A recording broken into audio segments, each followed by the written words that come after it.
Labour Party will offer very cautious support for this bill through to the Select Committee. It is cautious because of the very short report back date, because we think some of the issues that need to be worked through are quite significant. And it is cautious because in some ways this bill just doesn't go far enough. In some ways it maybe goes too far. It's actually, there's a whole set of issues that we need to work through and work through very, very carefully. So let me first of all tackle one way in which the bill may not go far enough. This bill will limit the amount of land that can be converted to forestry for ETS purposes.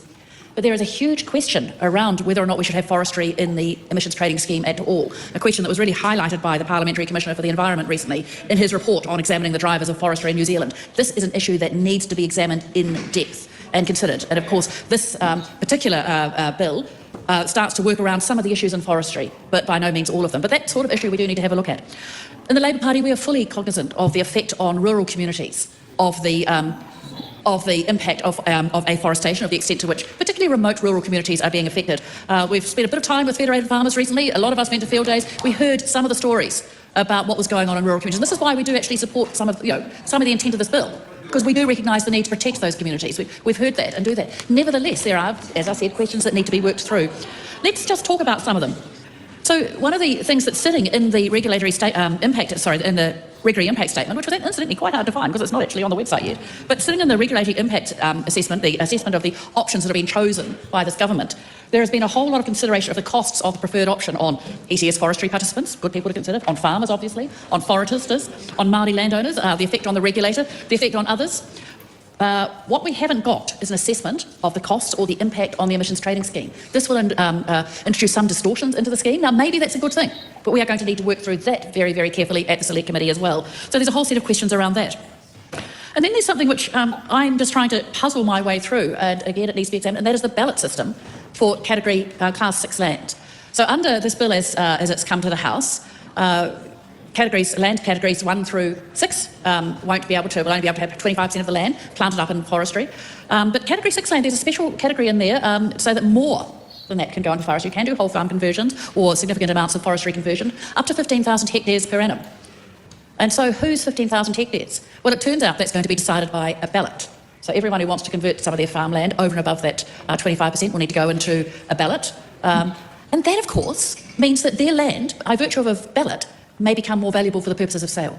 So I'm going to want to understand whether the permission to plant forest applies to the land or to the farmer, and is it transferable? So that's a set of issues that, in the short time we've had the bill available to us, haven't been able to work through, but I'm sure that we'll find that out in due course. It's nevertheless, using a ballot like this is has its advantages and disadvantages. It'll be interesting to work through that as well.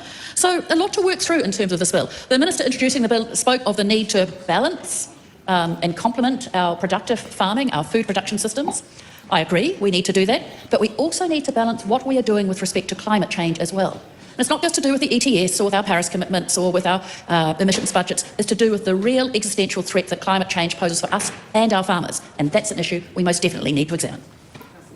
Steve Abel. I love it when I find the regulatory impact statement as I'm watching the show. Especially after searching the internet for the damn thing before the show. There it is, guys. If you want to, if that's the link to the report. But yeah, okay. But that's very interesting. Selling the ballot, yeah, that could really distort the market. Well, that's the thing. Is the license tied to the property, or is it tied to the owner? Now, if we take away from forestry and we go into, say, hospitality, the health certificate is tied to the limited liability company or the sole trader. And the same with the liquor license. If you have a change in owner in the same premises, you have to apply for a new set of licenses.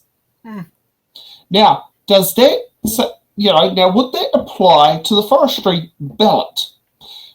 Because, because that could be something in there. Now, this is something where I believe it should apply to the property and not necessarily to the owner, is when it comes to environmental cleanup responsibilities.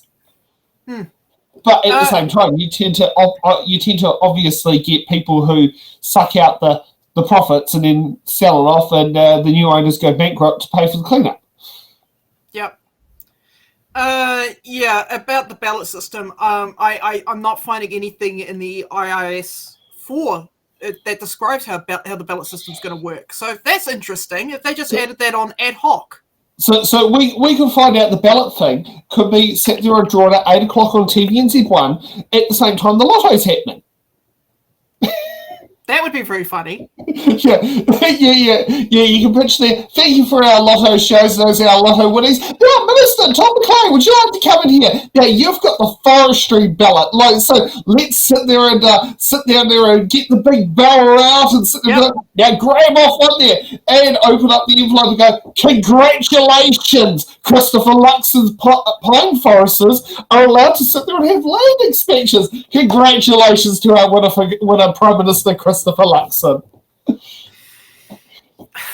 It's dumb. I don't know what this bill is going to actually address. I don't know how this bill. I mean, I've read it a couple of times now. I don't know how the bill's going to address meeting our climate commitments. I don't even know why Labor's supporting it, to be honest. I don't know. Maybe they support it to first reading. Yeah, it's got to be the first reading. They can't be supporting it all the way. I mean, there's just like there's not enough data on this shit. Yeah, but also it's a downside of what happens when you have things put under urgency. Because reading this now, I know that there's not much information about how this ballot's going to work. Why would you vote for it? Yeah. I know. Maybe we sit there and have it at 8:05 after the lotto draw. Yeah, weird. Yeah. Okay.